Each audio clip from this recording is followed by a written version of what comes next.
رات کا سناٹا سب کچھ پرسکون لگ رہا تھا، لیکن اچانک ایک خبر پورے ملک میں آگ کی طرح پھیل گئی۔ کیا واقعی ایسا ہو سکتا ہے؟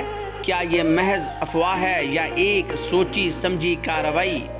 جی ہاں ناظرین، یہ کہانی ہے علیمہ خان کے بیٹے شاہریز کی، جہاں 4 نقاب پوش افراد اچانک گھر کے اندر داخل ہوئے اور کسی کو سنبھلنے کا موقع دیے بغیر شاہریز کو گرفتار کر کے لے گئے۔ پورا گھر ہل کر رہ گیا، لیکن یہ صرف ایک گرفتاری نہیں تھی، یہ ایک پیغام تھا۔ اگلے ہی دن شاہریز کو لاہور کی انسداد دہشت گردی کی عدالت میں پیش کیا گیا۔ عدالت کا ماحول کشیدہ، وکلا، صحافی اور ہر آنکھ تجسس میں۔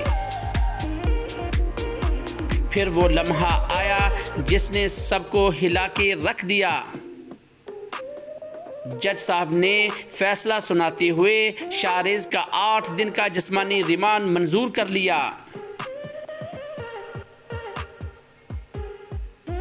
لیکن سوال یہ ہے کہ آخر 2 سال بعد یہ گرفتاری کیوں؟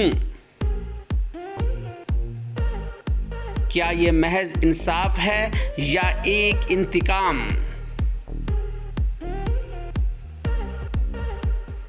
یاد رہے ناظرین، یہ سب کچھ 9 مئی کے کیسز کے تناظر میں کیا گیا۔ 2 سال تک خاموشی اور پھر اچانک ایک گرفتاری، ایک ریمانڈ، ایک نئی داستان۔ کیا یہ قانون کی جیت ہے یا ایک سیاسی انتقام کی کڑی؟ مسافر سوچ میں ہے، کیا پاکستان میں انصاف سب کے لیے برابر ہے؟ کیا شاہریز کو رہائی مل پائے گی یا آنے والے دن مزید سخت ہوں گے؟